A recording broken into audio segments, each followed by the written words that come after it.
Hey, everybody, I'm Chris Cuomo, and welcome to another special episode of the Chris Cuomo Project. As you know, we just marked the 1-year anniversary of the war in Ukraine. What I'm having on right now, if you can't see, I will explain it. It says Riot Division across my dad bod chest, because Riot Division is a big Ukraine brand that stems from the Maidan Square conflict days and the fight for freedom from a Russian sympathetic despot some years ago. And it has been resurgent now as a brand that is echoing the popular sentiment and resolve there. I want to take you through some footage that we haven't shown before of my time in Ukraine and the reality on the ground there. And the reason for this is very simple.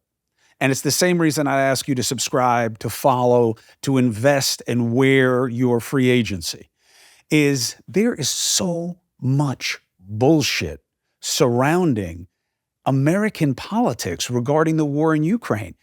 The only reason that far-right Trumpy types are against it is because of that stupid phone call that Trump called perfect with President Zelenskyy that made all that trouble and noise during the election. Just because of that, they now just want to watch freedom get extinguished in the gateway to Europe? Really?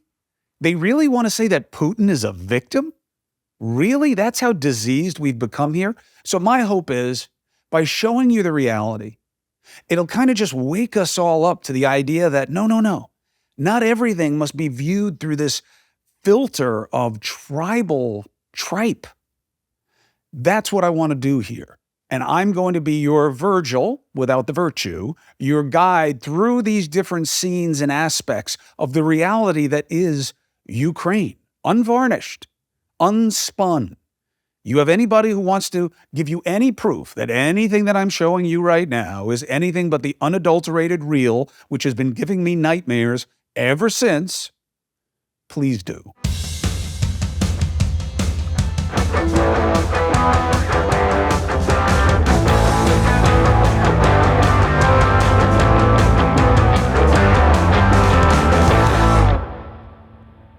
So why don't you set the table for us? Tell us where you went in Ukraine, how hard it is to get there, and if this is you went there last year. This is the same place you went before, or someplace different? No, different place and different reality. Not just in terms of what's happening on the ground, but getting there.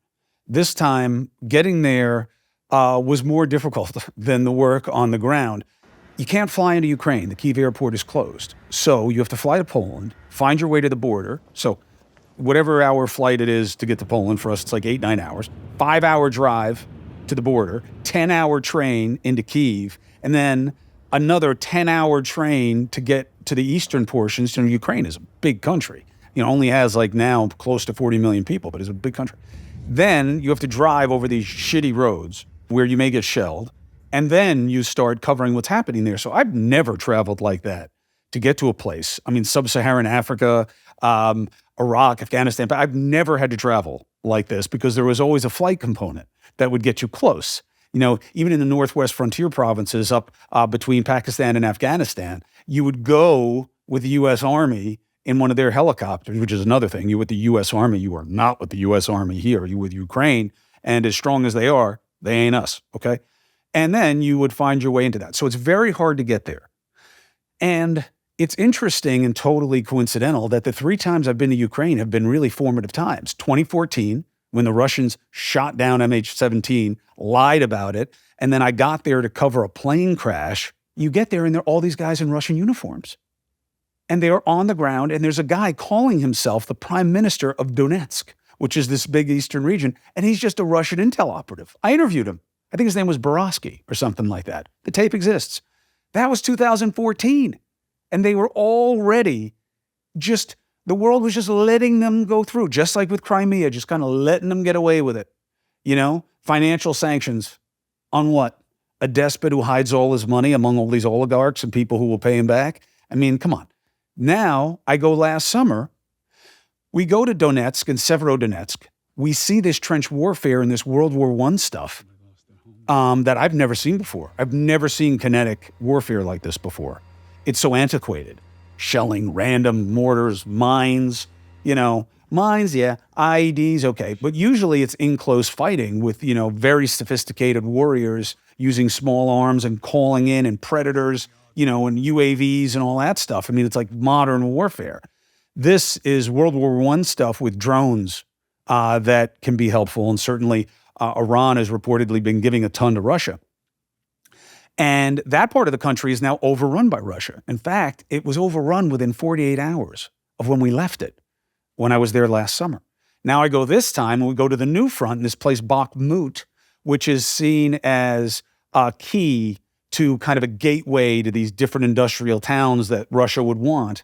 And again, the shelling was so intense, so much more intense than last summer. And, everybody lies about casualties and dead for advantage because you're at war. You don't want to show weakness, but you also don't want to show that you're doing too well because, you need help. The Russians have their own reasons to lie, clearly, but there was death all over the place. And the people who were left behind, the desperation, that dead stare, stuff's blowing up around them and they're just sitting there filling up water bottles, like it's not even happening. Why? Because they're just so traumatized. I've never been around anything like that involving people who look like you. That's like something you see in tribal warfare with barely evolved cultures where they don't know that there's any other reality other than this. You're dealing with a place with internet, where they are a fully functioning European culture, and they're just bombed out. And it is scary because it can happen there. It can happen anywhere in that. They'll just keep marching along. And then what? The idea that, well, then Putin will be happy. Oh, really? Like when he did this in Georgia to stop NATO. And you think he'll stop now. No reason to go anywhere else. But there was no reason to go here. So it's really frightening. It's really hard to cover, especially when you're dealing with flagging interest here within the media, not the main numbers. You still have definitely over 2 out of 3 of us believe that what's going on there is real and matters to us. But we have such magnified minorities right now in our media hellscape of how we cover politics that last 25% that doesn't think it's a big deal get all the attention. Explain why you feel the need to go over there and actually cover this. Like, so many people are reporting, they have their somebody from a bureau on the ground there doing something, but you actually want to go into the action and do this. Why is it important for you? And why do you feel that maybe this isn't getting as much coverage as one might want from such a huge story? Well, you get compassion fatigue. It's not really in our backyard, and it's been politicized. So now it's like everything else. A train gets derailed in Ohio, all of a sudden it's Ohio or Ukraine. I mean, this is crazy what's happening. And it's all just the game and playing to advantage. And I see that. So who better than me to go? Why not me? And this is what I do. I don't really welcome people into this type of coverage. It really is scarring. And, I was talking to my team the other day how, boy, if I wrote an op-ed like this Fox kid did about how he's traumatized from what he saw, which totally makes sense in reading the piece and understanding the dynamic.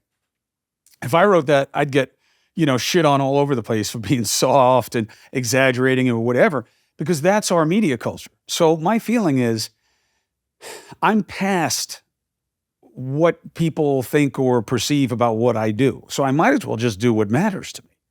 That's why I went to News Nation in the first place. That's why you're in my, my dining room in the first place, because I'm only doing things that I think matter. And there is no substitute for presence. When you come on my show and say, listen, we all know that Zelensky's a thief. And how do you know? You ever met him? Have you been around him and his guys? Have you been able to observe them at all? No. You don't know what you're talking about. I do. I've been there. Does that mean I know everything? No. But if you tell me, oh, Ukraine is obviously doing so well. No, they're not. No, I've been there. I've seen the towns, okay? I've talked to the people. I've seen the dead. You don't know what the fuck you're talking about. And that's literally the commodity for me. You don't know. You haven't been there. And it matters. It's not dispositive. It doesn't mean that you know everything about anything that matters just because you've been on the ground there. That's equally absurd. But if you want to have gravitas, if you want to have a command of context, presence is a very powerful tool in that. And I've always felt that way about it. I went last summer because I couldn't believe that something that mattered so much to me was getting so little attention. So I went on my own dime. A buddy of mine was doing a movie over there and a documentary, and I went over and shot for him and took him to the front because I understand that reality. And it is not for everybody. In fact, I wish I had never done it. I wish I had never gone to any of these places. And I could just learn from the best of the people who are there doing it full time. This is what they do. They're war correspondents. Because there's no question in my mind that some of what I struggle with is a function of what I've been exposed to. It's just not natural to see people who've been shot in the head being dragged and put into a car and bleeding out. That's not natural. You're not supposed to see that on video. You're not supposed to see it in person. You're not supposed to see anything like that. Have you ever seen animals in the wild when one of them is being eaten by something else? How they're like, ooh, it's unnatural for us, let alone to be in it, like bathed in it unnecessarily. This isn't a leopard eating a chimp. These are human beings making a choice to do the worst possible things we can do to one another. So it's a very precious commodity. It's a very powerful commodity in terms of reportage and your understanding and your gravitas and your power over context. But it is a choice that is fraught with implications. And I judge no one who decides not to go there. It does not make you the man or the woman because you decide to go and do that. Unless you're a war correspondent. Then that's all you do. That's really impressive. But for me, I just believe that, when I talk about Ukraine and what's going on there, everything's cheap now. Everybody attacks everything without basis. But I know that I know what I'm talking about. What do you actually do when you get on the ground there? Like, I know you embed yourself with certain security teams or whatever. You talk to a lot of people. Like, what is the actual information you're gathering and work you do? Like, imagine you just arrived in Ukraine. You're there for 3 days. Like, what does that look like? It's frenzied and frenetic because everything is so cost conscious now. It was very ballsy of News Nation to send me over there. Okay, they're new. If this thing can go sideways, it's like now they're going to be known for it going sideways.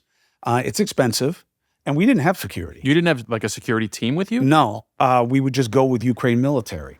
And, if we could. Otherwise, we just drove ourselves there and got drivers and stuff like that. You know what I mean? But it wasn't like they were like the Pilgrims or these other groups that you hear about who are like former special ops guys. Why? Because that's expensive and a lot of it's not available. And we're a startup and we're trying to get out there and, get our hands dirty showing what matters. So you are there, you're obsessed with logistics. Things are changing all the time. And you have to allow them to change. And you have to understand that the only thing that matters is that the team is safe and everybody goes home. And if that means you get kind of so-so stuff, then you get so-so stuff. I've done phoners from Afghanistan before.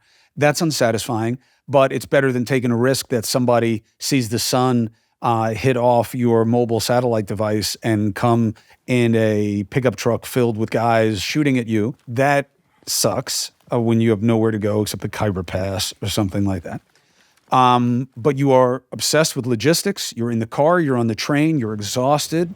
You're eating shit and drinking shit and dreaming of more comfortable days. And you are completely focused on the experience of exposing yourself to the people and places that matter and hoping to whatever you believe in that it stays in your device, even though we're all shooting on these now.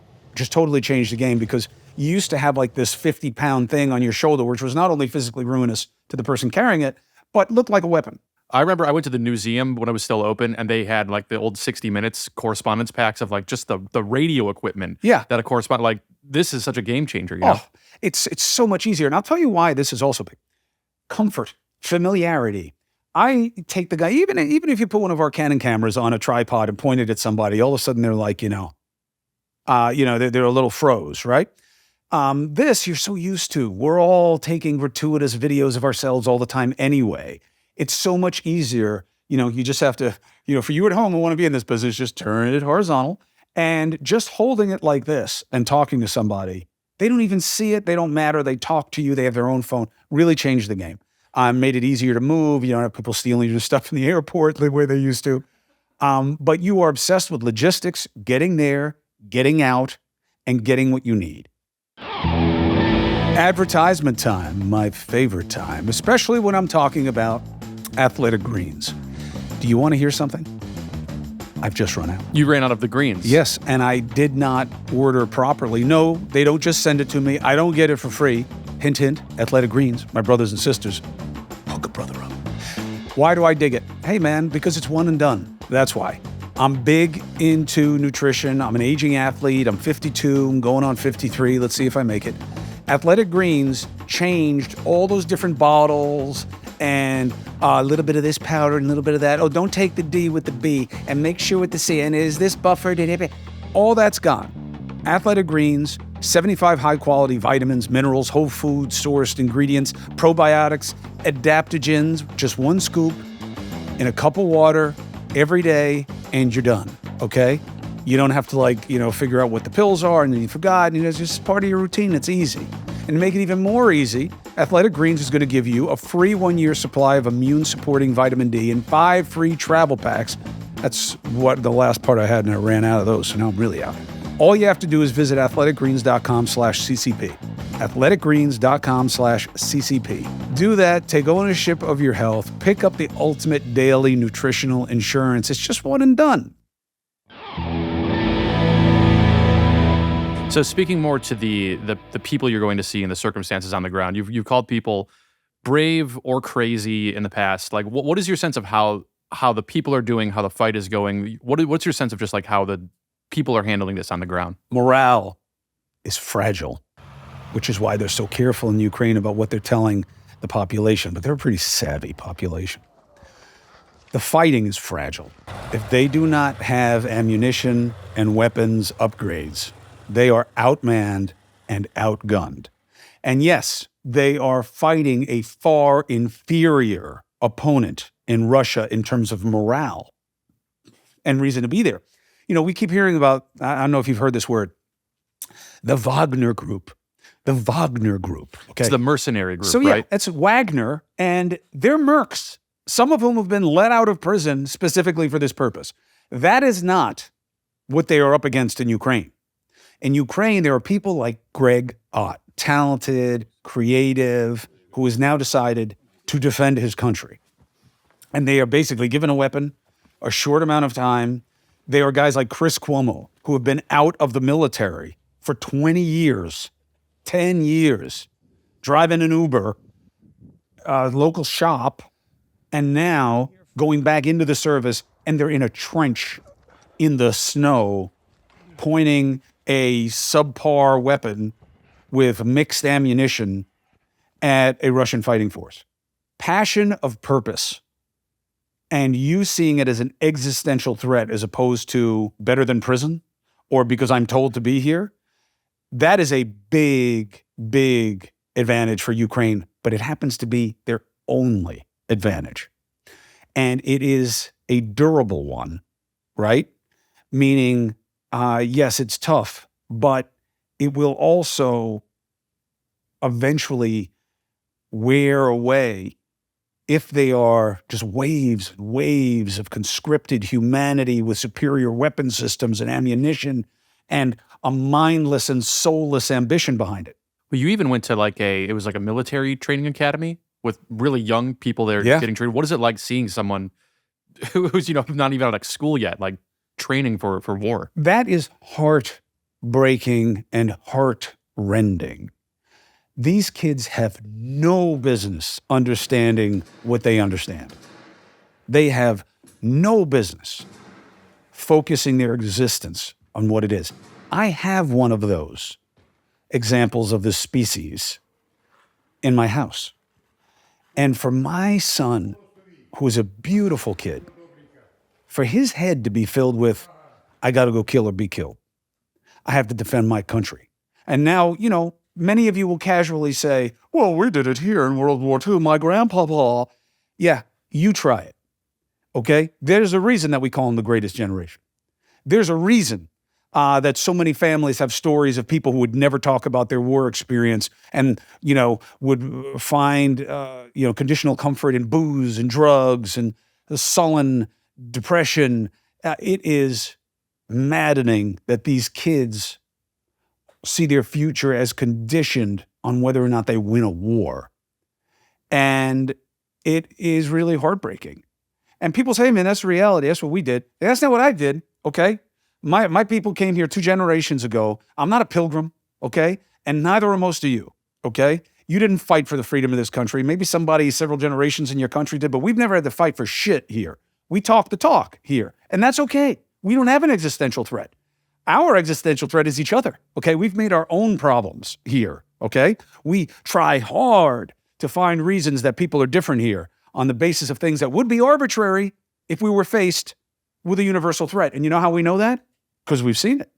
9/11, all of a sudden, every brown guy with a beard was somebody that all Americans, African American, white American, European American, this American, whatever kind of hyphenated American you want to be, we all had a common enemy. All of a sudden, we weren't talking BLM and, police use of force. Not that they're not legitimate concerns, but we had bigger concerns. Bigger concerns.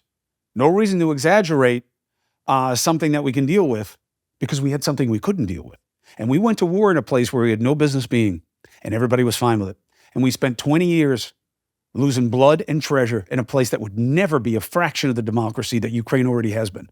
That would never be an ally the way Ukraine has been and will be. Never.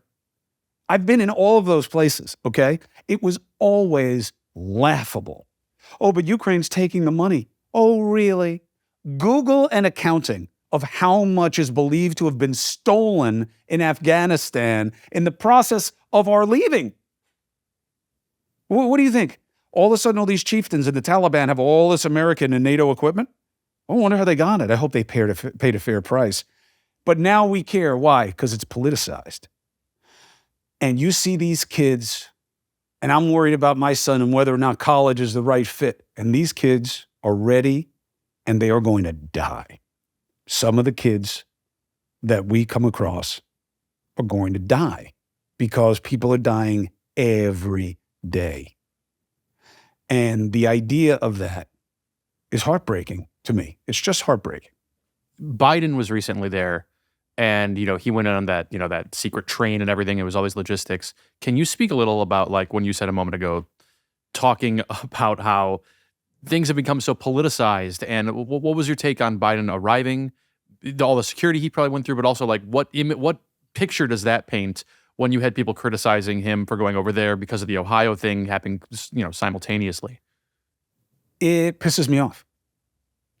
I think Biden going there was a ballsy move, and I probably would have criticized it had we been briefed on it in advance. I would have been like, well, that's crazy, because if something happens to that guy, God forbid, even if he trips and falls, all of a sudden, you're in, baby. You know what I mean? So that should have been the sole concern of our lawmakers, but it wasn't. It was just advantage. And, somehow seeing him as a pussy, and they're playing with the air raid sirens. First it was, did you see that he was there with the air raid sirens? How stupid it was for him to be there? Then it was, oh, they told Russia? Well, Russia doesn't care. Did you hear those air raid sirens? They don't fear him. He's not Trump. Then it was, air raid sirens? What air raid sirens? We believe they made it up. It's just all playing to advantage and bullshit. That's all it is. I thought it was ballsy for the president to go there. I thought it was probably a great message for the allies to see about our resolve. I think it probably sent a message to Putin, and I think the idea, I'll tell you what's a ballsy move. The Americans tell you that our president's going to be there, and you bomb it. That's what would have proven that Putin is who he says he is, okay? Because let me tell you something. If I believe that you are messing with my right to exist and you tell me where you're going to be, I'm coming. And he didn't. And that tells you something. And by the way, it doesn't make him a good guy. And if you want to say, well, come on, Cuomo, you can't have it both ways. I mean, Putin did show some decency. Yeah, tell the women who were raped by his guys at his direction, if they're telling the truth, right, on both sides. Tell the people that I saw there that have been bombed out of their homes where they live, okay? this is not about hunting Nazis and taking out infrastructure, okay? They're taking out infrastructure. They're taking out apartments, schools. They're bombing people everywhere they can. They're throwing mines down everywhere they can. So I thought it was a big deal. And I thought that it was another sad expression of our reality back here. Why not East Palestine? Why don't they care? That, to me, is just another demonstration of the game, Greg. I mean, that's just all we talk about here. Because it's the only thing that matters to me. And I just want people to see it everywhere. You know, that's why I say to people, don't be a lemming. Don't insult me. Shut up. Your whole thread is insults. You just don't like it when it's coming to you. But you are a lemming. There's nothing wrong with those little rats. But they're just doing what they think they need to do and following the other ones. They don't think for themselves. That's why they all go off the cliff, right? And I think that we have to be free agents here and be critical thinkers. And Ukraine is a beautiful example of this. If you look at it and figure out what it's about and why, where you want to be positioned on it is going to be obvious to you. Where the U.S. interests lie are going to be obvious to you. And all of these arguments that are being lined up, but we have problems at home that you don't want to spend any money on. Because you're not spending money on those. And the money you do spend, you don't track. But now you care about the money. Come on. So to me, the politics of Biden going there were the obvious, because every game is like that here. Everything becomes like that here. And that's our problem, and that's why we're so vulnerable. If we don't fix the game, if we don't change the game, it's only a matter of time before some enemy takes advantage of it. Where right now do you see the war? Do you see, how much longer do you see it lasting? What are the circumstances on the ground like? How do you see this playing out over the next, I don't know, year plus, or if maybe you think it's shorter? Like where do you see it going from here? The best sense is that the war ends the day Russia wants it to, or the day that Russia is forced to make it so. It's a little bit of a perverse notion that, well, Ukraine could stop it. Yeah, except somebody's in their country right now. You know, it's really interesting to me that Zelenskyy and all Ukrainian perspectives that I've heard of this, they never extend their ambitions beyond their borders. You know, and if you think about it, that's very unusual. Usually, if you are in my country, I don't just fight you back to where you entered, right? Especially if there's a shared border. Usually it's, well, if I'm going to win, I'm going to win. And that's not the situation. They really just want to be left alone. And I think that's a very important instruction. How does it end? It ends in a negotiated settlement, most likely, right? Because I don't see how, unless they overwhelm Ukraine and kill a lot of the people in it, I don't know how they break the will of those people. And I don't believe the Europe or the rest of the world allows that type of ignominy. So it ends in a negotiated settlement. I just don't know what that looks like. I don't see it ending anytime soon, because this is a very sustainable type of warfare if both sides keep being fed resources. When you say negotiated settlement, do you envision that being ideally resetting back to how it was before the war began, or even further than that with, there was like Crimea and all the That's other... what Ukraine wants. Yeah. They want all their land back. Now, everyone you talk to here says, well, that's not going to happen. Every expert that I have spoken to say that. Obviously, I don't say that because what do I know? But I know that in Ukraine, and you don't have to be there to hear this, you can go anywhere on social media or any of the reporting and you'll read or hear or see the same. They say they want all of it. Everyone who seems to know anything says, well, that's not going to happen. So we'll see. So when you've gone to Ukraine recently and your trip last year, you went with Sean Penn. Can you tell us a little about just like, what do you think of the work he's doing, his organization is doing, and your relationship with him? What I've always found impressive about Brother Penn is how non-celebrity driven any of his advocacy work is. Haiti, New Orleans, Iraq, here in Ukraine, everywhere that I've seen or heard tell of the guy, he's just in the suck because he believes in whatever it is that's motivating his presence there. Now, that doesn't mean that I always agree with whatever it is that's motivating him. But the work of the organization he started, CORE, I think it's Citizens or Community Organized Relief Effort, they're doing tremendous work in Haiti. They're doing tremendous work helping people who are fleeing or displaced in Ukraine. And that's just a fact. You can attack it if you want to, but it's amazing that he's been a catalyst for that. And he means so much to people in Ukraine, not just because he's the two-time Oscar-winning, huge this, huge that, which of course he is, but it's because of his commitment. He's been there many times, and he was there the day the invasion started. And it's the backbone of his movie, Superpower, that just premiered at the Berlin Film Festival and was very well received. And he is just there in the suck, and he only uses his power to project the message, which is really admirable. I see it as a great use of celebrity. He's not selling sports drinks. He's saying, hey, you want to pay attention to me, right? So pay attention to this. And he's very intelligent about it. He knows what he doesn't know. He does a lot of homework, and he gets a lot of access, and he uses it for the right reasons. We're going to play the interview. Is there anything you want to say about the interview specifically? He is usually dead exhausted, okay, when he's in these places because he is getting pulled in 1,000 directions. He went to the front with me, okay? He was step for step. He understands security protocols. He understands war. He understands the violence. And what is most impressive to me is he cares about this. There is no upside for him, okay, in being what he is in the Ukraine dynamic right now. This is not good for his career. It's not helpful to him. He doesn't like the shine. That's not who he is. I'm telling you, I know the guy. And he is literally doing what we say celebrities never do, which is just authentically being about something bigger than themselves. This moment, how's it feel? The thing, Chris, is that this is, I think, my 6th trip in the year of this war. And Ukrainian resolve only escalates every time. And so what does it feel? It's the same concern I've had since the beginning. It's will the Allies support, will the world support fast so that more lives can be saved? There's not a question about whether or not the Ukrainians are going to win this. That's clear. The question is, what it's going to take in terms of tools and to avoid suffering and infrastructure damage. And I think what will end up costing us all a lot more. And as President Zelenskyy has said, they don't want American troops on the ground. And they said, you've fought too many wars, lost too many lives. But if they're not given the resources, then this is going to go on to a point where it will be necessary.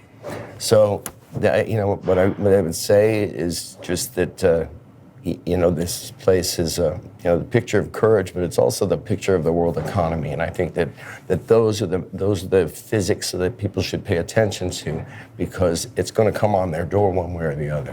What's your sense of this renewed Russian energy and this step up in fighting during a period we thought might have been a cool down because it's so cold and people would stay stuck? What is the significance to the dynamic in your estimation that the Russians are making a push? Yeah, I mean, there's no question but that the bully's gonna, find every wrench in the closet to throw at certain times. And I think a lot of this is gonna be impulsive. Strategically, and I talk to much smarter people than myself about this, I don't think that any of it makes any sense long term. But what it means is that, yes, there's gonna be, more horror until the Ukrainians are able to, be fully up in resource. But there is also the positive. I think that the United States in particular, there is a tangibly increased flow of support and resource. So you're here because that's what you do, but you're also on your way to open the Berlin Film Festival. Your film is ready, and you came here to show President Zelenskyy. How did he take the film? What was the impact? We had shown it last night in the train station to, our friend Alex, who runs the railroad, and to a group of ambassadors and others that he had put together. The U.S. ambassador was there, but significantly, I wasn't prepared because I had I realized I'd never seen it with a group. I'd seen it with Aaron or my co-director or one person. And all of this happened very fast and was organized fast. And the next thing we know, we're there, and I realized when the lights went off, these are the people that are living this fight. And it was very moving. The response was extraordinary. And then we found out that the president got up this morning, 7 o'clock in the morning, and watched it. And we just left his office, and he was very positive on it. And so we're moved, and excited to be part of this messaging. Every film you do means so much to you. But with all the issues you've taken on, you've never had a piece that could be as relevant as this to ongoing momentum in real time. You're not capturing a past event. What does that mean to you in terms of what you hope this film can do?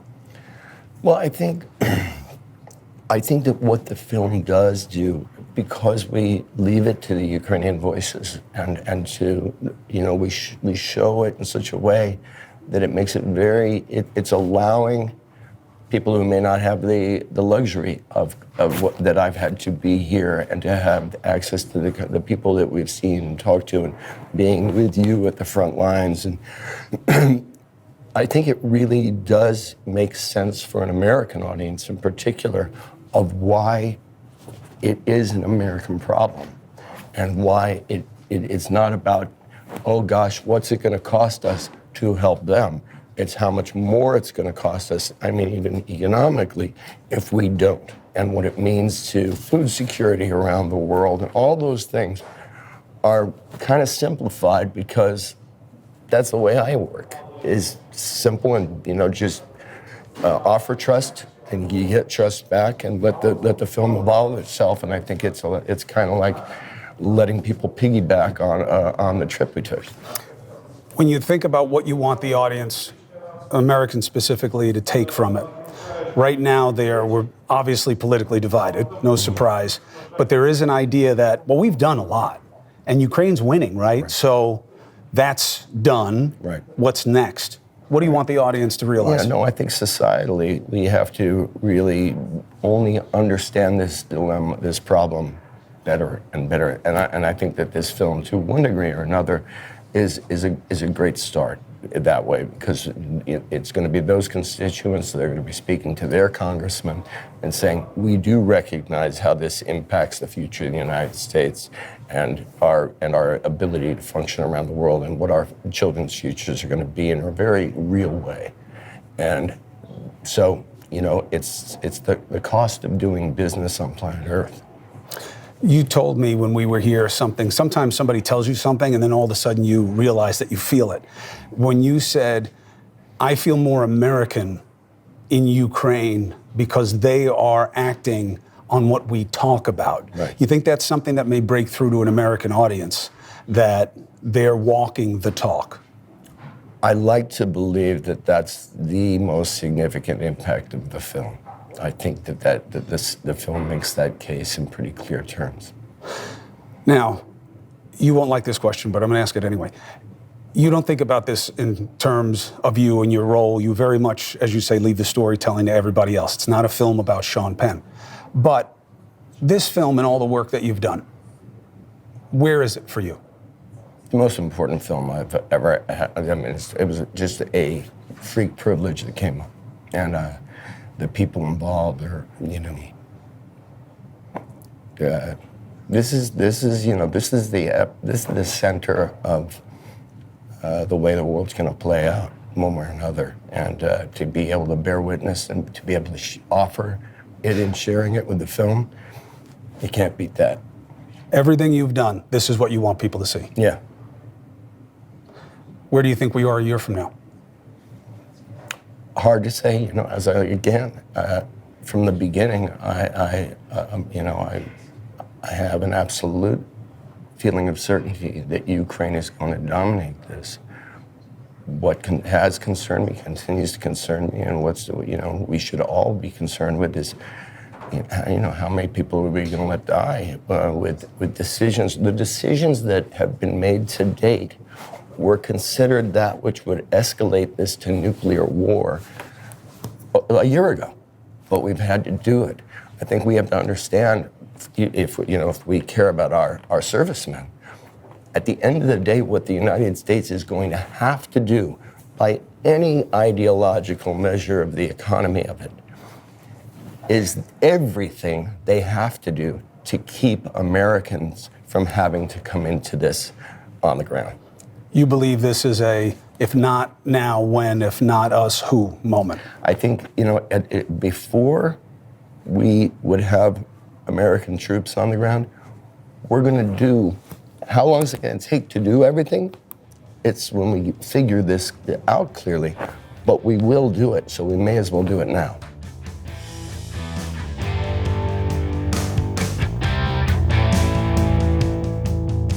Look, the whole point of this is just to give you the real, and for you to be your own processing agent, okay? Be a critical thinker. But I'm just showing you how it is, okay? I have no stake in this war. War is not good for me. I don't want to go back there. Why? It scares my family. It's traumatizing. It's horrible what they're living with there. And I think it's scarring.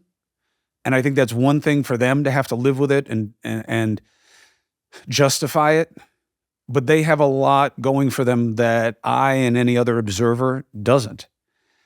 There will be no vindication or victory for journalists who are watching this other than the dissemination of truth.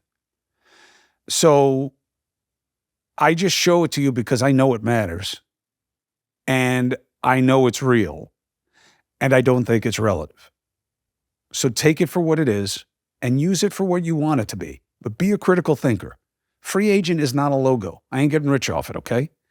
It's a way for you to get away from the teams, get away from the groupthink, get away from the tribes and being treated like a lemming, and think for yourself, see what it is, and determine why it matters. Okay? I'm asking a lot, but I did a lot to bring it to you as well. So I hope you appreciate it. Thank you for taking the time. It really matters to me, and I appreciate it, and that's why we put so much into the Chris Cuomo Project. Subscribe, follow, really appreciate that. Want to grow this so we can do more of it, and I will see you next time. And don't forget, watch me on News Nation, because a lot of the programming goes together.